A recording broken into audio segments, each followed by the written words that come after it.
ଆପଣଙ୍କ ଚାରିପାଖରେ ଥିବା ଏହି ଭିଡ଼ ଆପଣଙ୍କ ପାଇଁ କିଛି ଅଟେ। ଯେଉଁଦିନ ଅର୍ଥ ଅଦୃଶ୍ୟ ହେବ ତୁମେ ସମ୍ପୂର୍ଣ୍ଣ ଏକୁଟିଆ ରହିବ। ଏଠାରେ କେହି ନାହାନ୍ତି, ସମସ୍ତଙ୍କର ଲାଭ ରୋଗ ଅଛି। ଏହି ଦୁନିଆ ସ୍ୱାର୍ଥପରତା ଦ୍ୱାରା ପରିଚାଳିତ। ସମସ୍ତ ଅର୍ଥ ହେଉଛି ଆତ୍ମୀୟତା। ଅହଙ୍କାର ହେତୁ ନୁହେଁ, ବରଂ ଆତ୍ମସମ୍ମାନ ପାଇଁ କିଛି ଜିନିଷ ତ୍ୟାଗ କରିବାକୁ ପଡ଼ିବ। ଏକ ସମ୍ପର୍କ କେବଳ ସ୍ୱତନ୍ତ୍ର, ଯେଉଁଥିରେ କୌଣସି ବାହାନା ନାହିଁ। ଏପରିକି ତୁମେ କାହା ପାଇଁ ତୁମର ଅସ୍ତିତ୍ୱକୁ ବିପଦରେ ପକାଇପାରେ। ଯେପର୍ଯ୍ୟନ୍ତ ତୁମେ ତାଙ୍କ ପାଇଁ ଉପଯୋଗୀ ସେ ତୁମର। ଯେଉଁଦିନ ତୁମେ ତାଙ୍କ ପାଇଁ କୌଣସି ଲାଭ ହେବ ନାହିଁ କିମ୍ବା ଭୁଲ କରିବ, ସେହିଦିନ ସେ ତୁମର ସମସ୍ତ ଭଲ କାମ ଭୁଲିଯାଏ ଏବଂ ତୁମର ପ୍ରକୃତ ମୂଲ୍ୟ ଦେଖାଏ। ଆଜିକାଲି ପ୍ରେମ ବିଷୟରେ କୌଣସି ପୌରାଣିକ କଥା ଅଛି ଯାହା ଯେତିକି ମିଥ୍ୟା, ଲୋକମାନେ ସେମାନଙ୍କ ବିଷୟରେ ପାଗଳ। ଖରାପ ସମୟରେ ମଧ୍ୟ ଆସିବା ମାତ୍ରେ ଏକ ଭଲ ଜିନିଷ ଅଛି ଠିକ୍, ତେଣୁ ଅଦରକାରୀ ଲୋକମାନେ ତୁମ ଜୀବନ ଛାଡ଼ି ଦିଅନ୍ତି।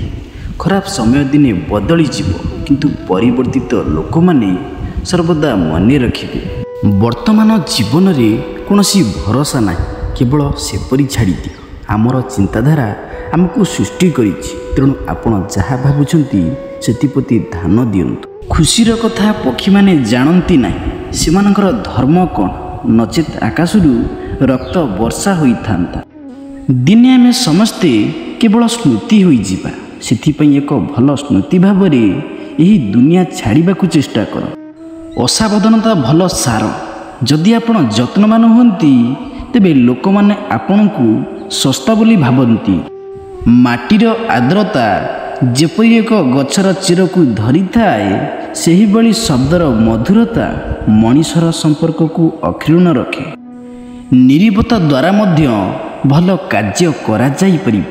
ଯଦି ଅପେକ୍ଷା ଲମ୍ବା ହୁଏ, ତେବେ ଏହା କାମ କରେ, କିନ୍ତୁ ଯଦି ଅପେକ୍ଷା ଏକ ପାଖିଆ, ତେବେ ଏହା କେବଳ କଷ୍ଟଦାୟକ।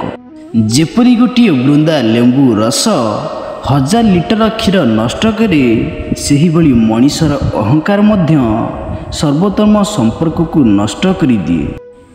ଯେତେବେଳେ ଭବିଷ୍ୟତ ଅସ୍ପଷ୍ଟ ମନେ ହୁଏ, ତୁମେ ବର୍ତ୍ତମାନ ଉପରେ ଧ୍ୟାନ ଦେବା ଆବଶ୍ୟକ।